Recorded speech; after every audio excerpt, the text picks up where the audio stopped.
A lightweight fight here. Jamie Mullarkey coming in at plus 298 against Guram Kutateladze at minus 298.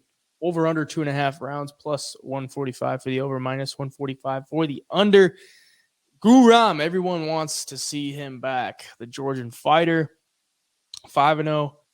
His last five. Guram Kutateladze is coming off a loss to Damir Ismagulov, which was a split decision. That was UFC Austin last year. And he was a very popular underdog in that fight. And ultimately, I think a lot of people think he won that fight too.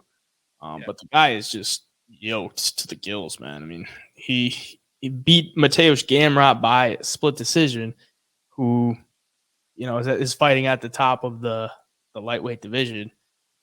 So, I mean, he's beaten the guy at the top of the lightweight division. We all know he's got a very high ceiling. He's coming in here as a pretty high favorite against Jamie Mullarkey, who's got a lot more UFC experience than Guram does.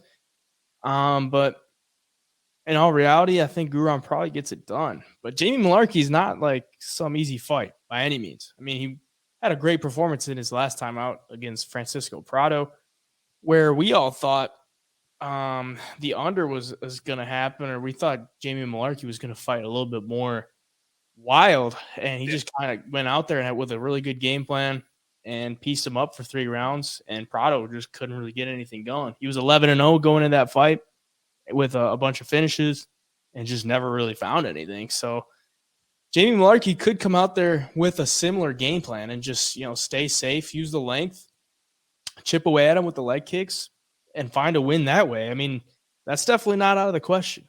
But Guram, pretty heavy favorite here. I'm going to go with him. I think he can mix it up. And if he can get the fight in spots where he wants it to, take control of the fight. Don't let Jamie Mullarkey dictate the pace. He can get it done. What do you think? Yeah, I wish Guram was more active, man. I mean, he fought Gamrot in his UFC debut, which is a hell of a debut. Especially to beat Mateusz Gamrot in your debut. That's impressive. And then he lost. It's 2 years later, he loses to Damir Ismagulov, who's, 23-1. That's nothing to really hang your head about, but it was such a close fight that you could have given it to Guram there. But I wish he was more active, man. It's almost a year later that he's fighting again. 2-year layoff and then a year layoff.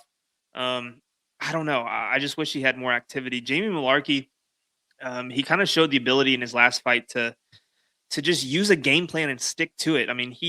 Everybody wanted to see those two stand and trade because Prado, was big and hyped up for these knockouts, and Jamie Mullarkey just kind of took that away from him, took him down, did what he wanted, and won the fight safely over 3 rounds. But Guram, man, when he's in there, especially that first round, 2 rounds, the dude's aggressive.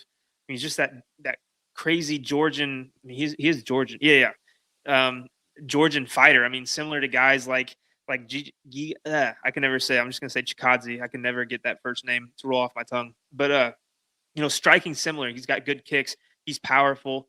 Wrestling wise, he got taken down quite a few times in his fight against Gamrot. I believe it was 5 or 6. But he worked back up to his feet, hurt Gamrot on the feet when he could.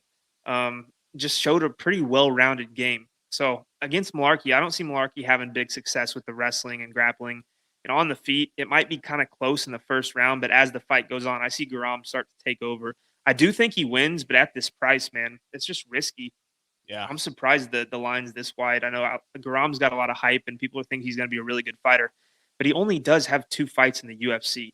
Like I said, I wish there was more activity there. I know he's got canceled fights and all of that, but I just wish he'd get on this more active streak and show us more of what he's got overall. It'd be a lot easier to get a read on him.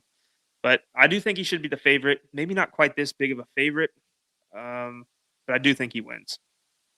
That's kind of what I'm thinking. Like Jamie, there's a lot to chew on there for Jamie Mullarkey at plus near 300.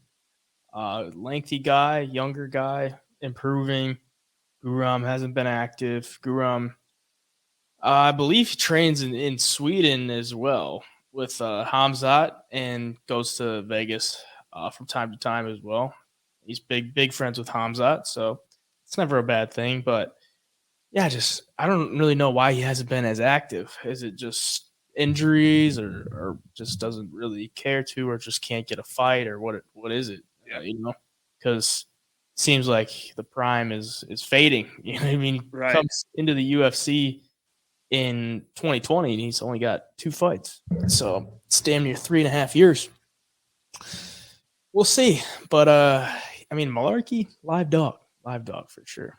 At this price, at least.